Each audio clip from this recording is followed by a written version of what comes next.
दोस्तों नमस्कार। आज के इस एपिसोड में हम काफ़ी इंटरेस्टिंग सब्जेक्ट के बारे में डिस्कस करने वाले हैं। हाल ही में वैज्ञानिकों ने एक नेचर जर्नल में एक लेख प्रकाशित किया जिसमें वैज्ञानिकों ने कहा कि डीप और प्रोलॉन्ग थिंकिंग से हमारा ब्रेन थक जाता है। तो आखिर ऐसी कौन कौन सी स्थिति होती है कि जब हमारा ब्रेन थकता है?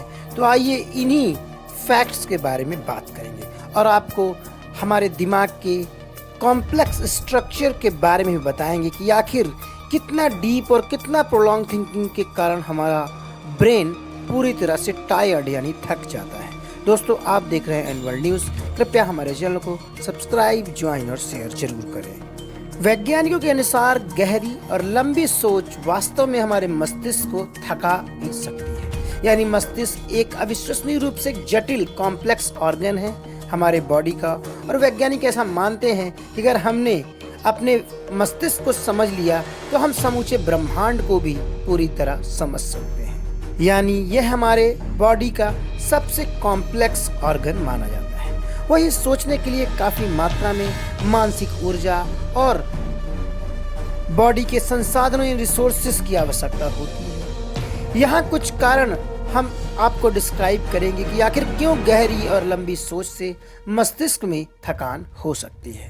तो सबसे पहला कारण वैज्ञानिकों द्वारा निकल के आया कि वो है सूचना का अधिभार यानी इंफॉर्मेशन ओवरलैप्ड।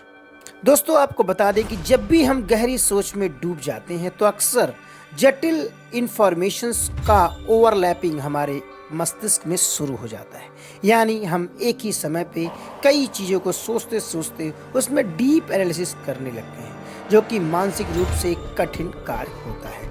आज की दुनिया में उपलब्ध भारी मात्रा में जानकारी के साथ मस्तिष्क को इंफॉर्मेशन ओवरलैप जैसी समस्याएं भी पैदा होती हैं। यानी एक ही चीज़ के बारे में हम कई अलग अलग तर्क जानते हैं, लेकिन जब उन तर्कों को हमारा ब्रेन प्रोसेस करता है तो उस स्थिति में हम काफ़ी कन्फ्यूज़न की स्थिति में पहुंच जाते हैं, और यह भी एक रीज़न होता है कि हमारा ब्रेन थक जाता है। इसके बाद जो सबसे महत्वपूर्ण पहलू यहाँ पर निकल के आता है वो होता है न्यूरोट्रांसमीटर डिप्लेशन यानी न्यूरोट्रांसमीटर की कमी। जब हम डीप थिंकिंग करते हैं यानी अपनी सोच काफ़ी गहनता में लेके जाते हैं तो मस्तिष्क में कुछ न्यूरोट्रांसमीटर जैसे डोपामाइन और सेरोटोनिन अधिक तेजी से उपयोग में लाए जाते हैं। ये न्यूरोट्रांसमीटर मूड, प्रेरणा और संरचनात्मक कार्यों को विनियमित रूप से करने के लिए काफ़ी महत्वपूर्ण भूमिका निभाते हैं।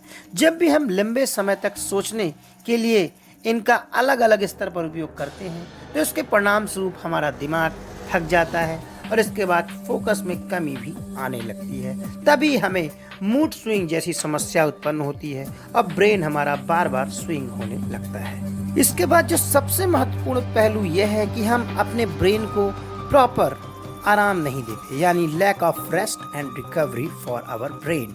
यानी मस्तिष्क को भी शरीर की ही तरह एक लंबा ब्रेक चाहिए। इसीलिए कहते हैं कि एल्बर्ट आइंस्टाइन अपने कार्य को करने के बीच में वह एक छोटा छोटा ब्रेक लिया करते थे, और इन्हीं ब्रेक्स को करने के बाद वह फिर से अपने दिमाग को अच्छी तरह चला सकते थे। और समूची दुनिया के सबसे महान वैज्ञानिकों में से शुमार अल्बर्ट आइंस्टाइन की ये आदत, यह एक सबसे बड़ी टेक्निक भी बन जाती है कि जब भी आप लंबा काम करना चाहते हैं तो अपने ब्रेन को थोड़ा थोड़ा आराम दीजिए। यानी बिना रुके लगातार गहरी सोच से मस्तिष्क के स्वास्थ्य में भी असर होता है और इसके बाद हमारा ब्रेन थक जाता है। ये थे कुछ महत्वपूर्ण पहलू तो वैज्ञानिकों ने बखूबी डिस्क्राइब किया है, लेकिन मस्तिष्क को थकान से बचाने के लिए गहन चिंतन के दौरान नियमित रूप से छोटे छोटे ब्रेक लेना काफ़ी आवश्यक है, क्योंकि छोटे ब्रेक मस्तिष्क को रिचार्ज करने, फोकस बढ़ाने और उनके समग्र संरचनात्मक प्रदर्शन के सुधार के लिए काफ़ी महत्वपूर्ण होते हैं।